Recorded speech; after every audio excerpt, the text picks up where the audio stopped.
de hoje é meu amigo Danilo Serafim. Seja bem-vindo. Salva de palmas, pessoal. Obrigado, obrigado. Pode passar aqui o microfone. Uhum.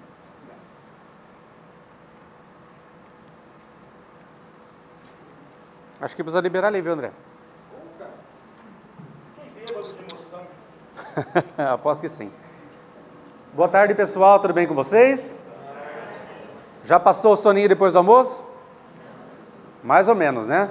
Então tá, vou me esforçar para que esse nosso tempo juntos não seja um tempo de cansaço, não seja um tempo teórico, naquele sentido tão difícil que nos dê sono, tá bom? Eu espero trazer para vocês todos, né, múltiplos conhecimentos, não só conhecimentos do aspecto tributário, tá bom? Tanto é que o nosso assunto seria exclusivamente ali sobre auditoria tributária. Mas vocês todos já perceberam que nós estamos tendo a reforma tributária. Então, vários dos aspectos da própria auditoria estão mudando com relação à questão tributária. A gente já está no momento, todos nós contadores que vamos trabalhar com a questão da tributária, da nova tributação, já precisamos começar a nos adaptar. Tá bom? Então, por isso, nós vamos falar agora no começo sobre a própria auditoria tributária, como faz, o que importa, o que não importa, como planeja, porque eu tenho certeza que todos vocês também almejam dar um passo adiante, né, nas carreiras de vocês. Eu fico muito, muito satisfeito que todos vocês são jovens, muito mesmo. Falei isso para o André, a hora que eu cheguei. Eu lembro dos eventos que eu vim há uns, sei lá, 10 anos atrás, que eu era o mais novinho de todos. E é muito curioso, que eu já não sou mais... já estou um pouquinho mais da metade para cima, assim, sabe, entre o nível da idade, assim, né? Então, assim, e a gente vai sempre procurando evoluir. Então, um pouco desse nosso intuito é que a gente coopere com a evolução de vocês dentro do aspecto da auditoria tributária, beleza? Antes só da gente começar, está muito alto o som? Está tranquilo? Então tá bom. Antes só da gente começar, o André já cortou um pouco a minha, como é que chama? A minha graça, porque ele fez o que eu pretendia fazer e eu vou fazer isso com o André agora. Todos nós devemos uma salva de palmas para o André. Por quê? Esse movimento que o André está liderando, chama Contadores Pensantes, é um movimento muito grande em favor da evolução do nosso dia a dia, a favor da evolução da nossa profissão, a favor da nossa própria evolução. O dia que eu fui no podcast do André, né, no Contadores Pensantes, eu comecei exatamente desse jeito, porque todo mundo sabe o que faz o advogado. Quem é o advogado? O doutor. Oh, beleza, o doutor é bom demais. O que faz o médico? O médico também é o doutor. O que é o fisioterapeuta? Todo mundo está com a dorzinha e conhece. E o que faz o contador? Apura imposto. Putz, grila. Contador é o cara que fica sentado no ar-condicionado o dia inteiro, cara de assim. Não é. Nós somos muito mais do que isso, mas muito mais do que isso.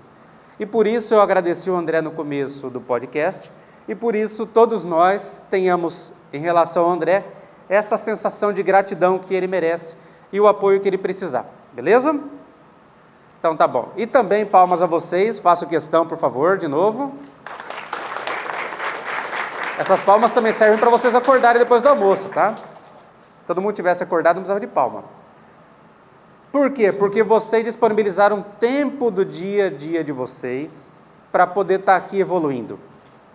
Isso é muito, muito importante, mas muito importante.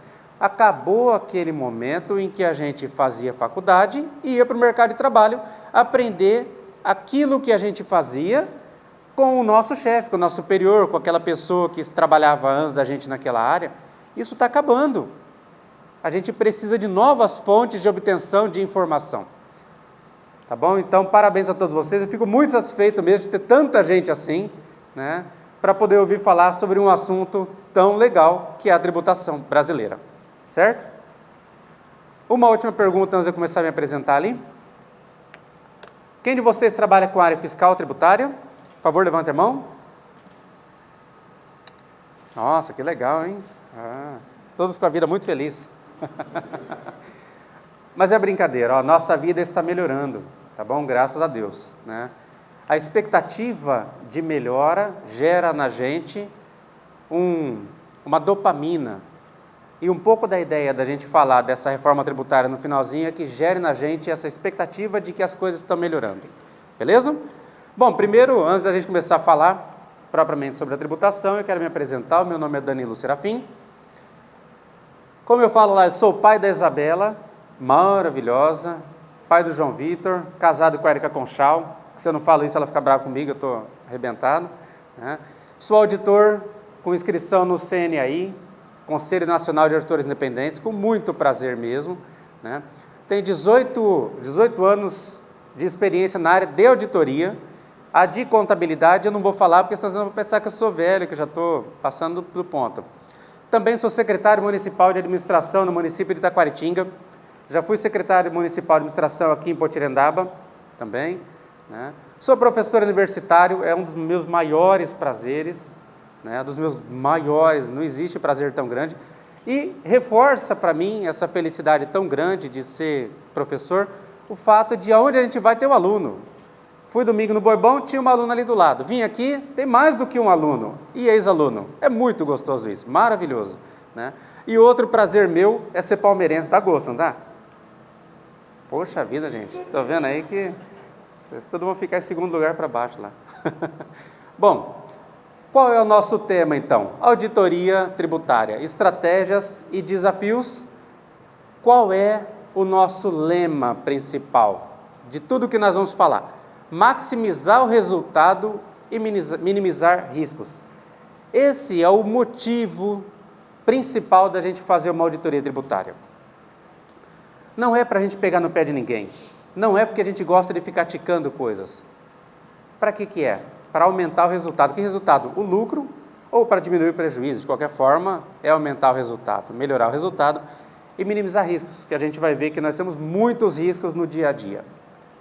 Bom, antes ainda de entrar no assunto mais denso um pouco, precisamos contextualizar qual é a situação fiscal do Brasil. É fácil, é difícil? O que vocês acham? Está em paz? Fique à vontade, eu gosto muito que a gente converse, tá? Está em paz, está tranquilo? Podem fazer sorrisinho, meio assim, fique à vontade. Está tudo bem com a situação fiscal? Não, não está, né? Por quê? Nós temos mudanças na legislação com uma constância que vocês vão se assustar. Em média, nós temos 52 alterações legislativas por dia útil. Acredita nisso? Nem todas nos atingem, porque a gente tem o nosso nicho de mercado, nosso nicho de clientes, mas são 52 em média por dia útil, cara. É muita coisa, é um absurdo. Só 4,9% das normas instituídas pela Constituição Federal é que não foram alteradas, desde 88 a quase 30 anos. Só 4,9% dessas normas não foram alteradas. O resto, eles alteram e sobra para a gente, né? Bom, nós também temos aqui dentro da nossa situação o impacto da pandemia, né, com vários incentivos novos. Todos nós sofremos essa pressão pela sustentabilidade e responsabilidade social, e isso impacta diretamente na ética tributária. Isso impacta diretamente na ética tributária. Por isso a auditoria também é bastante importante, nós vamos chegar lá. A fiscalização no Brasil, vocês sabem, obviamente, que o Brasil, em rankings de alguns níveis de qualidade, o Brasil está no nível lá embaixo de vários rankings, não é isso aí? Mas e o ranking da qualidade da fiscalização tributária no Brasil? Todos vocês sabem que é o maior do mundo. O melhor instrumento de fiscalização tributária do mundo é do Brasil. Podia ser assim na educação, na saúde, não podia? No lazer, podia ser assim com tudo, mas infelizmente, né, é o que dá arrecadação para o governo, então o governo se especializou muito em criar ferramentas incríveis, e isso impacta no nosso dia a dia. Tá? Então, outras questões também, mudança na política econômica. Não vou aqui falar de governo, nem esse nem aquele, tá? Detesto ficar falando política, não é o motivo aqui. Mas nós temos uma mudança constante de governo, e não é uma mudança de direita para direita, ou esquerda para esquerda, ou centro para centro, né? Ainda mais nesse momento que o mundo anda vivendo, dos últimos 15 anos, aí 10 anos, vou falar 15, dos últimos 10 anos, que se acirrou bastante a questão de, você é da direita, não, você é da esquerda, você é isso, você é aquilo. E isso impacta no quê? Na troca de presidente, a troca de governo. E com a troca de governo tem a troca de políticas fiscais e tributárias. E isso impacta para a gente também, né? O nosso desafio é bastante grande. E a reforma tributária em si, que é o que nós vamos falar a seguir, tá bom? Bom, e com relação à importância da auditoria tributária, então, à medida que a gente trouxe os problemas, vocês já vão ver que a auditoria tributária é parte da solução, porque a auditoria tributária, ela auxilia a ter a garantia da conformidade legal, prevenção de contingências fiscais, maximização de incentivos fiscais. Quanta gente que nós conhecemos, quanta empresa que nós conhecemos que tem incentivo fiscal e não sabe que tem. Só um minutinho, gente. Minha secretária lá. Bom. Quantas empresas que a gente conhece que tem incentivos fiscais e não sabem que tem? Então, a auditoria, ela apoia também você identificar esses incentivos. Eficiência operacional. Não vou falar, vou falar assim. Lá em 1996, quando eu comecei a trabalhar no escritório de contabilidade, os controles para a gente poder apurar o imposto eram todos manualzinhos. À medida que foi passando o tempo, a gente começou a fazer um controlezinho com a máquina de digitar, a máquina datilográfica. Depois já apareceu o computador, nós começamos a fazer no Word. Aí depois o pessoal começou a aprender a mexer com Excel. É Excel. O LOD, exatamente, que veio um pouquinho antes, que pouca gente aprendeu, né? Depois veio o Excel, o pessoal aprendeu, né? Agora está aparecendo algumas outras ferramentas bem interessantes, mas ainda assim, essas ferramentas que não apresentam log de registro, essas ferramentas que não nos permitem controlar em toque de caixa, no momento em que acontecem, elas são suficientes para o nosso dia a dia? Não são mais. Mas quantos de nós conhecemos controle de apuração de imposto no Excel nos nossos escritórios, nos nossos clientes, nos nossos parceiros, no escritório do vizinho? Ainda existe, mas é insuficiente, e a auditoria ela vem justamente para fazer isso. Eu vou exemplificar uma situação muito grande aqui. Terminei de auditar uma empresa na semana passada, uma empresa muito grande que passa em torno de 2 milhões de reais por dia nessa empresa, e os controles dela são em Excel. Inacreditável! O que aconteceu? Um funcionário percebeu que passa muito dinheiro, viu que 60 mil reais por mês era pouco, o patrão não ia notar, dentro de 2 milhões que passa por dia, e realmente o patrão não notou, ele adulterou algumas planilhas e desviou lá mais ou menos 600 mil reais em 6 meses. Por que os controles em Excel? A hora que chegou a auditoria, que eu olhei e falei assim, cadê a segregação de função? Não tem. Cadê os controles administrativos autônomos? Não tem. Cadê a automatização? Não tem. Cadê a inteligência artificial? Não tem. Então a auditoria ela vem também trazer eficiência operacional. Então quando chegar alguém para auditar o escritório, auditar a sua atividade, auditar o seu cliente, auditar a empresa para quem você trabalha, não olhem assim com um olhar, putz, esse cara é do capiroto, esse cara veio me complicar a vida. Não. Olhem como oportunidade. Esse cara vai me ajudar a evoluir. Vai que você pega um ganchinho nele, agarra o braço dele e vai junto com ele. Nunca sabe, né? Comigo foi assim. Continuando, avaliação de controles internos, já citei, né? Minimização de riscos, né? Também já falei, e aumento do resultado do período, porque a gente vai começar a descobrir tantas brechinhas, tantas perdas que a gente tem, ou tantos ganhos que a gente deixa de ter, que isso acaba impactando no resultado, ele fica um pouquinho melhor do que o previsto. E os objetivos principais e gerais da auditoria? Não são só esses dois, tá, gente? Nós não temos aqui vários dias para poder falar, né? Mas eu posso citar 2 dos grandes objetivos gerais da auditoria tributária: a conformidade e a eficiência fiscal. Conformidade, o que é? É andar na linha, do jeito que manda, né? E a eficiência fiscal? É aquela que, faz tempo que ninguém fala isso, né? Mas é a elisão fiscal. Vocês conhecem a elisão fiscal, não? Não? Mas sonegação todo mundo conhece. A sonegação é irmã da elisão. Só que a sonegação, você está fazendo coisas que não podem para pagar menos imposto. E a elisão, você está fazendo coisas que podem para pagar menos imposto. Certo? Então, esses são os 2 grandes objetivos da auditoria. Com relação à conformidade, é o acompanhamento das mudanças legais. Precisão nos registros. O auditor vai chegar e olhar todos os seus registros. Todos não, vou me corrigir aqui. Ele vai olhar por amostragem, mas a amostragem dele é feita com tamanha técnica, que é como se estivesse vendo todos os registros. Tá? Regularidade nos pagamentos, regularidade nas obrigações acessórias. Nós temos muita obrigação acessória? Putz grilos, nós temos obrigação acessória. Só para poder contar para vocês de quando vem isso, em 2001, eu trabalhava no escritório de contabilidade, eu trabalhava na área fiscal. 2000, na verdade. E o governo que estava vigente falou assim, agora então nós vamos começar com COFINS não cumulativo. E a gente não sabia nem que era não cumulatividade. Falou, o que é isso? Como assim? E era uma quantidade de regras tão grande, e aí então instituir para poder conferir a COFINS, uma declaração que chamaria DACOM. Conheceu a DACOM? O pessoal conheceu a DACOM?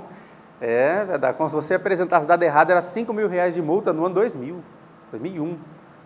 Só que o governo não conseguia implementar isso aí, porque eram tantas regras difíceis. Então ele falou assim, vai entrar em vigor em fevereiro de 2001. Aí eu falei assim, beleza. E eu já estava assim, eu sempre gostei de passar informação para os outros, né? Então meu patrão falou assim, Danilo, você tem essa característica, vai lá, faz o curso e volta. Igual quando foi no regulamento do ICMS do ano 2000, velho, né? Só tá ficando velho. Né? O regulamento do ICMS do ano 2000, a substituição tributária, que ninguém sabia o que era. Lá atrás, né? Que não existia isso ainda. Né? Enfim, fiz os cursos, voltei, não conseguia ter resultado, e na época era novinho, tinha lá uns 18 anos, 20 anos, e meu patrão falou assim, chegando perto da data de quando ia iniciar a vigência, e aí, Danilo, aprendeu? Aí eu falei assim, seu otário, eu não aprendi. Porra, mas você é um moleque muito burro, você é isso, você é aquilo, falou assim para mim. E eu falei assim, não é possível, não sou tão burro assim, eu sou inteligentinho, mas está difícil. Aí o governo falou assim, nem tudo que eu passei é desse jeito, então nós vamos prorrogar a vigência da DACOM para setembro de 2001. E aí prorrogou para setembro de 2001. Falei, ufa, não sou eu que sou burro, é o governo que não soube explicar, não soube criar a ferramenta. Então fui aprendendo de lá até setembro e nada de funcionar. A hora que chegou em setembro aconteceu a mesma coisa. Você aprendeu? Não aprendi. Agora vai entrar em vigência em fevereiro de 2002. Eu falei, não é brincadeira isso aí. Então assim, aí eu saí de fato da área tributária, da área do escritório, fiscal do escritório, e fui trabalhar na auditoria, que já era a minha intenção principal. Né? Então, com relação às obrigações acessórias, ela já tem uma amarração automática com a própria fiscalização do governo. Só que o governo está olhando do ponto de vista dele. Quem está olhando do ponto de vista da empresa? Já parou para pensar nisso? Cada um olha o seu. O governo está olhando a obrigação acessória do ponto de vista dela, do que é vantajoso para o governo. Mas aqui olha com o aspecto da empresa, o auditor que a empresa contratar. E pode ser, vou até adiantar um pouquinho, pode ser o auditor interno, que pode ser vocês, inclusive, é bem legal isso aí. O auditor interno, não precisa esperar chegar o auditor externo, pode ser o auditor interno da empresa que faz uma verificação periódica desses itens. Né? E com relação à eficiência fiscal, nós, a partir da auditoria, possibilitamos ter o melhor planejamento tributário para a empresa, possibilitamos que a empresa tenha competitividade no mercado. Imagina uma empresa que está gastando dinheiro à toa. Podia contratar um funcionário a mais, 2 funcionários a mais, uma máquina a mais, poderia fazer o marketing melhor, né? Poderia disputar melhor o mercado. Tecnologias também a auditoria traz, e a gente vai falar um pouquinho disso.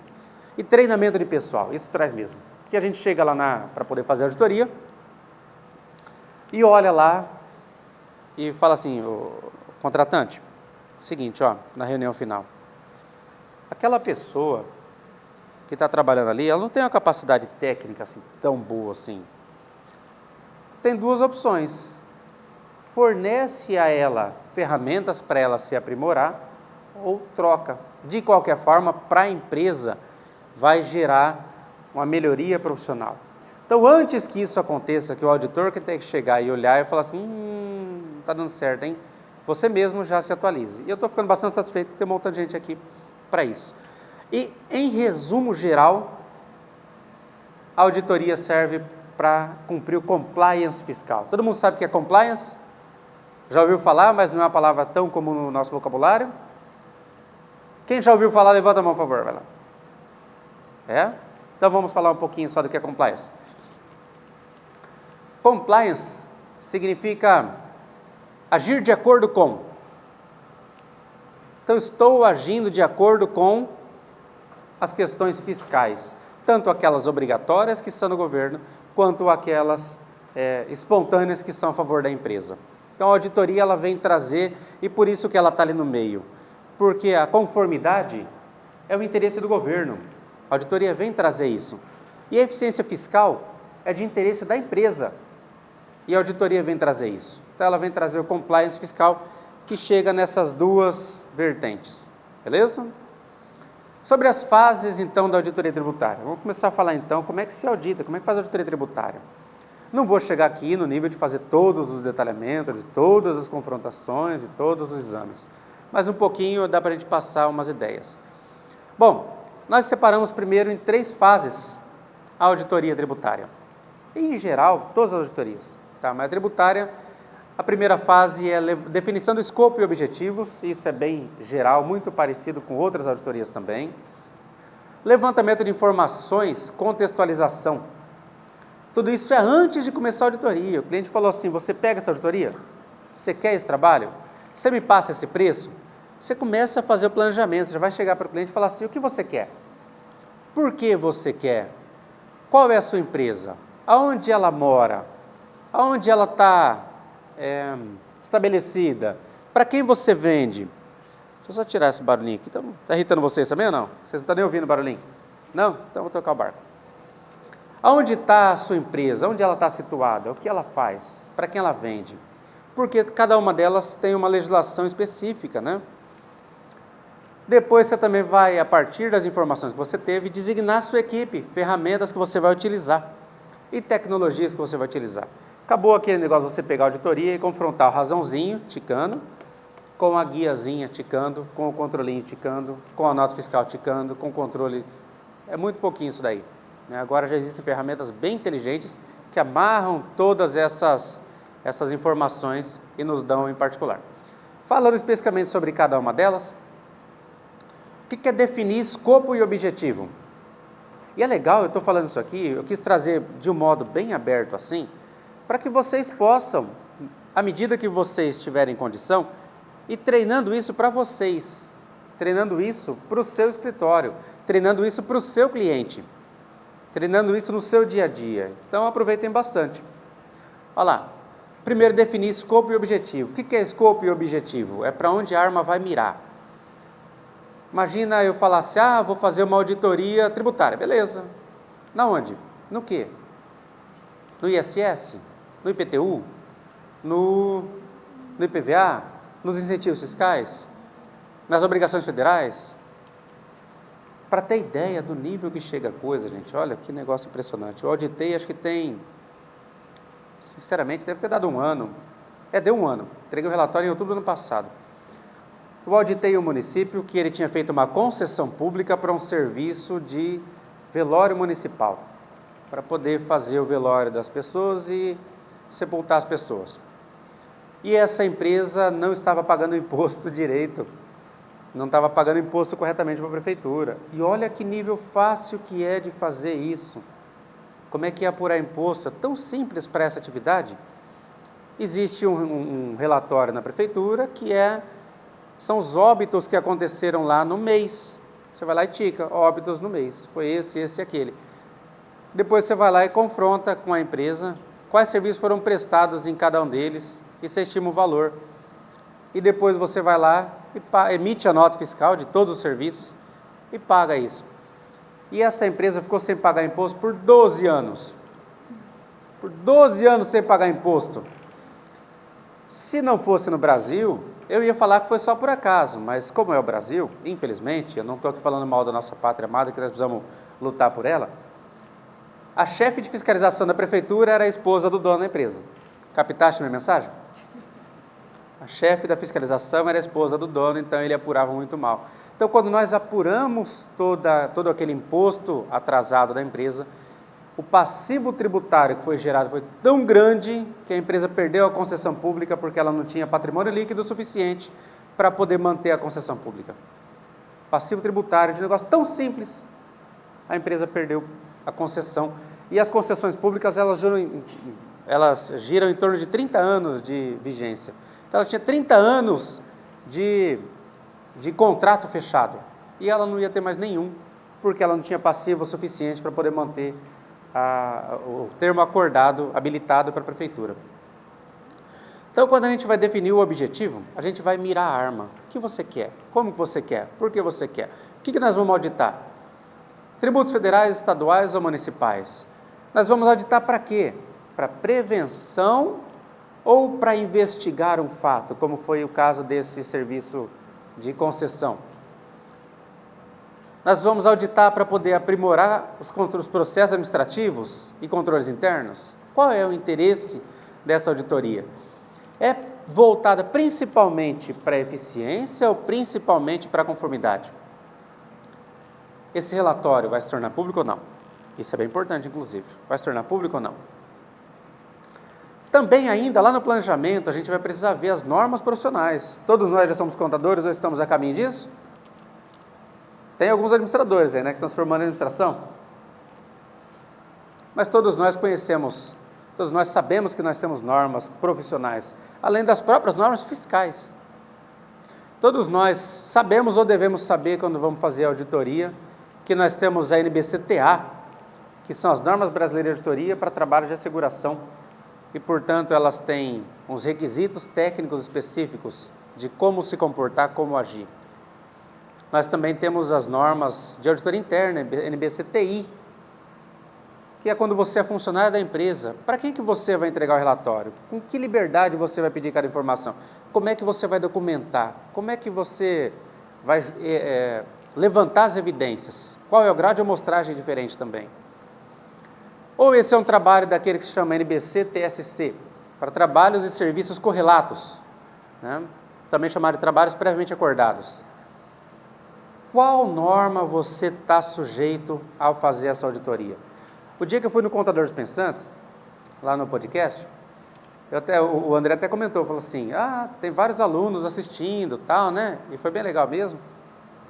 E aí, uma das dicas que eu passei lá é: não saiam fazendo auditoria por aí de qualquer jeito, não é só uma verificação de coisas. Nós temos muita responsabilidade, mas muita responsabilidade sobre os nossos atos profissionais. Então vale bastante a pena a gente olhar as nossas normas. E aí agora sim, vamos chegar nas normas da empresa. Olha lá, essa empresa é indústria, comércio ou serviço? Cada uma delas, e vocês sabem, até melhor do que eu, cada uma delas tem uma norma diferente. Essa empresa fica na Zona Franca de Manaus, fica no Nordeste, fica no interior, fica em São Paulo, fica no Rio de Janeiro, Espírito Santo, fica numa cidade que tem incentivo fiscal. Eu lembro, eu fiz auditoria um tempo em Sumaré, né, uma auditoria interna lá na prefeitura, e lá eles tinham um problema, em algumas cidades mais embaixo ali, que um shopping metade do shopping ficava em um município, a outra metade ficava em outro, os municípios rachavam o pau para ver quem que ia ficar com o ISS. Não fui eu contratado para fazer essa auditoria, juro que eu morri de vontade, mas não fui eu, né? Mas precisou do auditor vir para poder embasar o processo judicial, para poder impetrar um município contra o outro, e depois aquele que foi vencedor reaver, inclusive, os últimos 5 anos de ISS que foi passado para aquele perdedor. Isso também aconteceu em Ilha Solteira e Pereira Barreto, também ali com relação a Furnas, com relação à usina ali, né? Para onde que vai esse ICMS? Quem que deve? Quem que tem direito?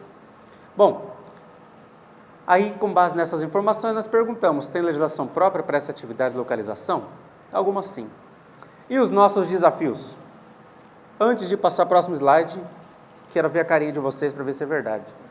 Vocês já ficaram assim algum dia olhando para a documentação do seu cliente, não? Já? Já ficaram? Se não ficaram, é que vocês estão tirando sarro comigo. Eu sei que ficaram. Ficaram ou não ficaram?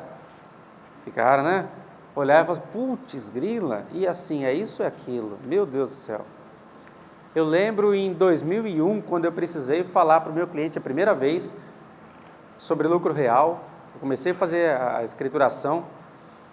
Por que PIS e COFINS, por que imposto de renda e contribuição social dele tinham ficado naquele valor? E aí tinha aquela majoração de 10%, eu não sabia explicar aquela majoração de 10%. Eu falei, putz, grila, como é que eu vou explicar? Aí eu olhei assim, eu baixei e falei, meu Deus. Então, quando eu pensei no desafio, eu pus essa foto e lembrei de mim mesmo. Falei, putz, como é que eu explico para o cara, rapaz? E era um cliente muito importante. E aposto que nós já ficamos assim, né? Porque os desafios nossos são grandes. Você sabia que nós passamos 1.501 horas por ano apurando imposto no Brasil? 1.501 horas. Não sei onde arrumaram uma hora, mas arrumaram uma hora. É o levantamento do Banco Mundial isso aí. É o maior tempo gasto no mundo. Então, só por isso vocês merecem outra salva de palmas. Não precisa dar palma agora, porque agora vocês estão acordados já. Lá no finalzinho, se quiserem, fique à vontade, né? Mas é para vocês, tá? Porque vocês são guerreiros. 1.501 horas apurando impostos. Tudo isso por quê? Porque a nossa legislação tributária é muitíssimo complexa. E também porque nós temos muitas mudanças nessa legislação. São 52 alterações por dia, como eu já tinha falado. Com relação à complexidade, começa tudo pela hierarquia da legislação tributária. Quem de vocês, alguma vez, já começou a apurar imposto, lançar, pôr no sistema, e aí o sistema dava um valor que tinha que pagar, e você fala, beleza, vai ser isso aí então, né? Sem saber a estrutura da hierarquia da legislação tributária. Quase todos nós. Mais uma historinha daquelas, em 1996, um cliente muito legal lá em Araçatuba, que eu cresci lá em Araçatuba, não vou falar o nome, que ele é bem famoso lá, falou assim, ó, quanto vai dar meu ICMS? Aí eu falei assim, vai dar 12 mil e pouco. Eu falei, não, esse mês eu não quero pagar 12, não, eu quero pagar 5. Eu falei, tá, e como é que faz isso? Não, fala para o seu office boy vir aqui buscar mais umas notas de compra que eu tenho aqui para poder acreditar de ICM. Eu falei, putz, que loucura, cara. Então assim, pra você ter ideia de onde eu vim, eu imagino que pode ser que tenha acontecido com vocês. Mas é importante que todos vocês conheçam a hierarquia, é uma pirâmide. Tudo começa lá na Constituição Federal de 88. Ela dá normas gerais. E sabe essa PEC da reforma tributária que está passando? Qual norma ela está alterando? Ela está alterando a Constituição, a lei complementar, a lei ordinária ou os decretos e instrução normativa? Ela está alterando a Constituição, por isso chama PEC. Né? Ela está alterando lá em cima, então significa que toda essa cadeia vai ter que ser reaprendida. Toda essa cadeia vai ter que ser reaprendida. Então é extremamente importante que vocês conheçam a hierarquia e estudem a hierarquia. Porque depois da Constituição Federal vem as leis complementares. São os nossos códigos tributários, Código Tributário Municipal, Código Tributário Estadual, Código Tributário Nacional, a definição de alíquotas, definição de isenções, definições de prioridades, definições de não incidência. Depois vem as leis ordinárias, regulando itens menorzinhos. E depois nós temos lá os decretos e instruções normativas, que a gente ama. Nossa Senhora, como eu amava. É o como fazer aquilo que as normas anteriores mandam que seja feito. Então assim, tudo isso aí vai ser alterado na reforma tributária. E para a gente poder auditar, nós temos que conhecer cada uma delas. E aí começa a parte do desafio, porque a Constituição Federal é uma só, no Brasil. Leis complementares que falam, por exemplo, só sobre o Código Tributário, são quantas? São quantos estados no Brasil? 27 estados. Então, cada uma tem uma lei complementar disciplinando sobre Código Tributário. E quantos municípios nós temos? 6.500, eu não sei quanto, não é isso aí? Alguma coisa assim? Eu não lembro exatamente. O pessoal conta Fernando de Noronha, depois tira, não lembro exatamente quanto é. Então nós temos mais 6.000 e não sei quantas leis complementares municipais. Aí o seu cliente é de Mirassol, então tem uma norma lá. O seu cliente é de Piguá, tem outra norma ali. O seu cliente é de Potirandaba, tem outra norma ali. O seu cliente é de Badi, tem outra norma ali. Aí você tem um cliente que abriu uma filial no Rio de Janeiro, é outra norma. No Espírito Santo é outra, na Bahia é outra. Olha que tamanho de desafio que a gente tem. A sua empresa é lucro real? Ela é lucro presumido? Ou ela é simples? Muito simples. Lá em 95, quando puseram simples, era simples mesmo. A diversidade tributária por atividade, isso existe também bastante, também por estado ou zonas onde moram. Também existe desafio com relação a saber se a empresa, se o tributo, aliás, é sobre o faturamento, se é sobre o lucro, se é imposto cumulativo, não cumulativo, se é imposto por dentro, se é imposto por fora. E geralmente a gente passa o nosso tempo apurando imposto sem entender essas questões gerais. Por favor, levanta para mim, não precisa nem levantar muito alto se você não quiser. Quem de vocês é de fato contador, já concluiu a faculdade? Fique à vontade. Legal, né? Tudo isso por quê? Porque isso aí exige da gente um conhecimento bastante interessante da própria estrutura da DRE. A hora que a gente vai olhar lá a DRE, a gente vai perceber que lá em cima nós temos os impostos sobre faturamento. Depois você vai deduzindo, despesa com isso, despesa com aquilo, receita financeira, despesa financeira, blá, blá, blá, chega lá embaixo, impostos sobre o lucro. Então assim, é importante, bastante importante para a gente que a gente conheça. Esse imposto é cumulativo, não cumulativo? Você conhece a cumulatividade ou não? A gente vai falar um pouquinho mais ali na frente. Tudo isso, então, são desafios que a gente tem. E eu vou abordar um pouquinho só de cada um desses aí, principalmente os de baixo. Com relação a ferramentas, eu pus a mãozinha ali de o pessoal agradecendo ao céu ali, que somos nós, falando, obrigado, Papai do Céu, que deu inteligência para o ser humano para criar ferramenta para a gente. Porque nós agora temos ferramentas que pensam. A inteligência artificial. Cara, é um mundo sem volta. Não volta mais. E quer saber da melhor? Graças a Deus que é assim. Eu aluguei um carro anteontem, na Localiza ali. Aluguei o carro e estava lá escrito ali, quer fazer a retirada automática do carro, um negocinho, retira festa, não, assim, não sei qual era o nome. Eu falei, legal, quero aí. Estou tentando me aprender, me atualizar com esse negócio de norma, de tecnologia. Eu falei, vamos embora. Legal. Aí fui, ganhei até um upgrade do plano que eu tinha escolhido. Aí, a hora que eu cheguei lá na concessionária, no negócio lá como é que chama? Lá no aeroporto. Aí falou assim, você quer retirar o carro agora? Sim. Cliquei. Aí apareceu escrito assim, vai do lado do carro. Está na vaga C50. Fui na C50, pus, aí estava escrito assim, fique perto da porta do motorista. Fiquei perto da porta do motorista. Aí depois estava escrito assim, ligue o Bluetooth do seu celular. Liguei o Bluetooth do meu celular. Aí está lá escrito, parear com Peugeot Car. Eu adoro Peugeot. Parear com Peugeot Car. Aí eu cliquei, parear, pareou. Aí fez, tic, abriu a porta e apareceu escrito, sua chave está no porta-luva. Falei, puta, que mundo que é esse, cara? Cara, inacreditável. Por um lado, é assustador. Em geral, a gente tem a tendência de achar que isso é o fim do mundo, fim do trabalho, que é o fim do... Não, pelo contrário. É o início do trabalho, na verdade, é mais um passo do trabalho pensante. E por isso que eu adoro esse nome, contadores pensantes, né?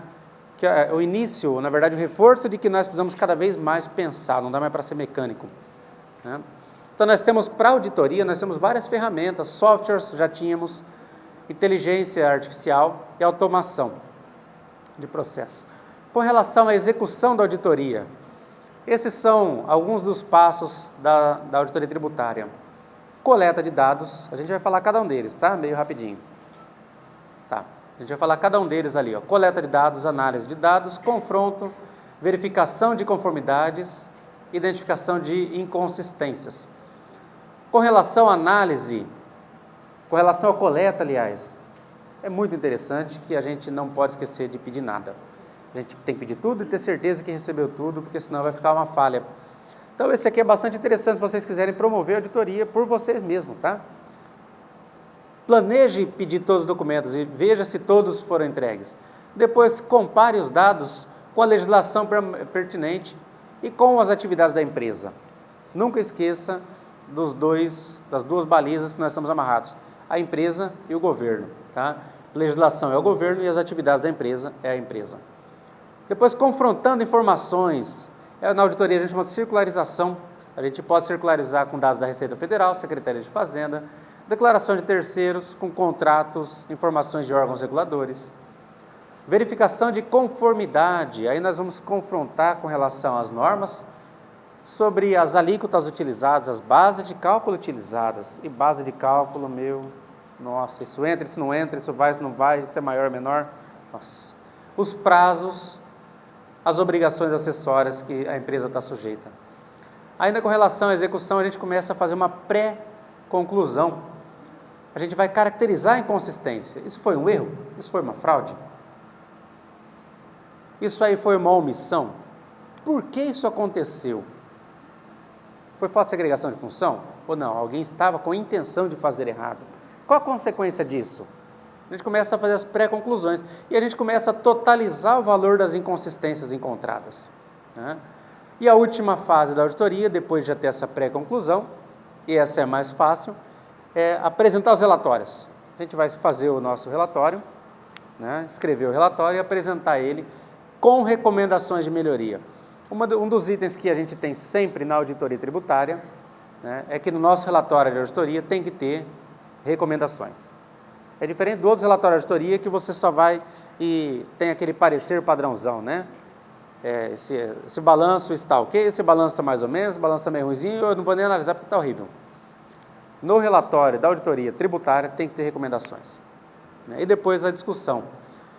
E falando muito rapidinho sobre a reforma tributária. Vocês conhecem esse símbolozinho aí? O Yin Yang? O Yin Yang, entre milhões de significados legais que ele tem, ele significa que nem todo bem é só bem e nem todo mal é só mal. É muito legal. A reforma tributária é exatamente isso. Ela não é só coisas boas, mas ela também não é só coisas ruins. Então a gente não vai endemoniar, xingar, reclamar daquela alteração que foi feita, ou desse pessoal, ou daquele outro, do outro, porque ela não vai ser perfeita, ela está atendendo vários interesses de vários lobistas, de vários grupos, de várias pessoas, né? E ela precisava mesmo? Sim, precisava. Olha lá aquele ranking que eu falei. A gente gasta 1.501 horas por ano em impostos. Em segundo lugar está a Bolívia, velho, com 1.025 horas. Depois a Venezuela, a Líbia, Chad, Equador. Gente, inacreditável isso. Então precisava mesmo da reforma. E o que a reforma veio trazer? Nós viemos, qual que é o objetivo, o escopo geral da auditoria, aliás, da reforma? Nós temos 3 tipos de tributo em geral no Brasil: tributo sobre renda, tributo sobre patrimônio e tributo sobre o consumo, que são aqueles ali na frente. A reforma veio abranger todos eles? Não. Não. A reforma não vai falar sobre impostos, sobre tributos, sobre a renda. Não é esse momento. Tem até uma determinação que no prazo de 180 dias, concluída essa daqui, o governo mande um projeto de reforma sobre impostos, sobre o lucro, tá bom? E os objetivos principais, quais foram? Vai mudar a alíquota agora? É um objetivo geral? Também não. Não é o objetivo geral mudar a alíquota. O objetivo geral é simplificar. Até porque as alíquotas, elas vão ser estipuladas por cada município, por cada estado, né? Mas a simplificação, ela vem com a ideia de tornar uma legislação única. Então essa é a simplificação. Hoje nós temos milhões de impostos no faturamento e eles vão se tornar impostos sobre valor agregado. O que é valor agregado?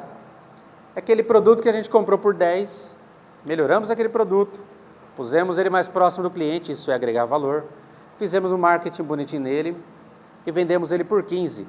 Sobre quanto vai ser o imposto? Sobre o 10, sobre o 15 ou sobre o 5? Sobre o 5, que é o quanto foi agregado de valor sobre o produto. Tá? Então nós vamos calcular impostos agora só sobre o valor agregado, numa espécie bem parecida com o ICMS hoje. Então é o IVA, IVA, né? O IVA dual. Por que dual? Porque nós teremos normas estaduais, que é sobre a nova contribuição sobre bens e serviços, e estados e municípios, que é o IBS, tá? Os impostos sobre bens e serviços. E o que vai mudar? Os impostos cumulativos, que vocês já conhecem, que são aqueles que têm imposto sobre imposto. Cada vez que passa de fase, é o imposto sobre faturamento. Faturou 10 mil, paga imposto sobre 10 mil. Aí a outra empresa comprou esse produto, vendeu, faturou lá 30 mil, paga imposto sobre 30 mil. Quer dizer, pagando imposto sobre aqueles 10 lá do começo da cadeia também. E vai esticando. Esse é o imposto cumulativo, é o pagamento de impostos sem dedução.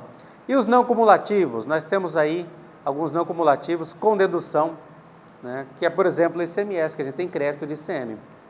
E eles todos agora vão virar não cumulatividade plena. A não cumulatividade plena, ela visa evitar ou acabar, por fim, com o tributo sobre o tributo. Hoje, por exemplo, uma empresa compra um produto de uma industrializada, de uma indústria, então veio o IPI de lá para cá por dentro do preço, não foi? Quando eu vou apurar imposto sobre isso aqui, esse IPI está dentro da base de cálculo do produto, e aí eu vou pagar ICMS sobre o IPI. É loucura, velho. E a ideia da não cumulatividade plena é que, como serão pouquíssimas contribuições e impostos, não tenha um sobre o outro. Então vai acabar os resíduos tributários, né? E agora, de fato, vai ser em todo lugar imposto com dedução de operações anteriores. Algumas outras alterações, bem rapidinhas. Os impostos, nós temos muitos impostos hoje que são por dentro, que a gente não sabe o preço do imposto sobre aquele produto, eles vão se tornar imposto por fora. Você vai nos Estados Unidos, compra um negócio por 10, você sabe que sobre aquele 10 de produto e R$3 de imposto. Aqui no Brasil a gente não sabe. Mal é mal, o fiscal deve saber, né? Quanto que é de imposto sobre cada produto de fato, né? Porque os impostos não vão se diz sobre a base de cálculo. Sobre as alíquotas do IBS, vai ter uma alíquota padrão e algumas diferenciadas para outros setores. A CBS vai trazer alíquotas zeradas para alguns dos itens, né, como medicamentos, cesta básica, ProUni. A tributação, isso é bem legal, isso vai mudar bastante para a gente. A tributação agora vai ser pro destino, vai pagar o imposto no destino da mercadoria, não mais na onde se produz a mercadoria. Isso vai ser bem legal, vai dar uma abertura bem grande aí, né?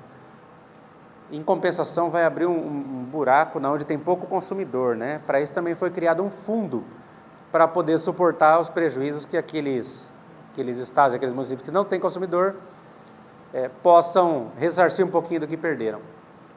As alterações, essas são um pouco mais sociais. Fim da guerra fiscal, imposto seletivo, que eu achei um absurdo, não sei vocês.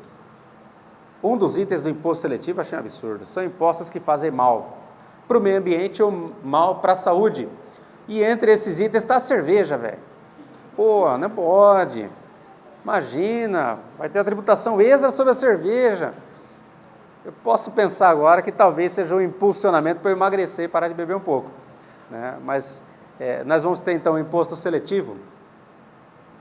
Cashback, o pessoal com menor condição financeira, que está cadastrado em programas do governo, vai receber um pouco do valor pago como imposto. Um pouquinho da ideia da nota fiscal paulista do Estado de São Paulo, que foi um negócio impressionante, né? IPVA, essa foi uma grande mudança, mas corrigiu uma injustiça enorme, porque quantos de nós temos jatinho, iate, jet ski? Quantos de nós temos? Tenho a impressão que talvez uns 2 só, né? O André e mais uns 2 só que eu conheço, né? Agora vai pagar imposto sobre isso. Antes não tinha imposto sobre isso. E agora vai pagar imposto sobre jatos, helicópteros, iates e coisa e tal. E agora, o último pedacinho da apresentação nossa. A gente precisa se preocupar, de fato, com essa reforma tributária nesse momento. A gente tem que começar a ficar atento. Mas a gente não precisa sofrer agora. Nossa, vai mudar tudo, tem que entender tudo. Não, não precisa. É um passo atrás do outro. Como vocês viram na hierarquia das normas, agora está mudando o primeiro item lá em cima, que é a Constituição Federal. Depois vão vir todas as outras alterações que virão embaixo. Inclusive, a transição vai ser de 2029 até 2032. É bastante longo. De 2029 a 2032 vai ter uma alteração gradativa da alíquota. Em 2033, agora vai ser só a norma nova, daqui a 10 anos. E de 2029 a 2078 vai ter uma mudança de fato na cobrança. Ótimo, na hora que eu vi isso aí eu ri também, porque é um absurdo fazer plano para 50 anos no Brasil. Tomara que vire regra e tomara que funcione, né? Mas achei impressionante isso. De 2029 a 2078, né? Eu com quase 100 anos, né? Vai ter uma mudança de fato, então, aonde que você vai pagar o imposto, beleza? São muitos assuntos que a gente tinha para poder falar. Eu quis trazer uma abrangência geral, né, para possibilitar que vocês levem para o seu dia a dia como fazer um trabalho desse aqui de auditoria, o que vocês precisam ver, como vocês podem se aprimorar, né, trazendo esses 2 aspectos, a auditoria e a reforma tributária, porque a reforma tributária vai mudar também o meu trabalho na auditoria tributária. Beleza? Agradeço muito a vocês, contem sempre comigo aqui, tá bom? Esse é meu telefone, meu WhatsApp, fique à vontade para poder adicionar o WhatsApp ali, que precisar, estou à disposição, beleza? Obrigado, pessoal.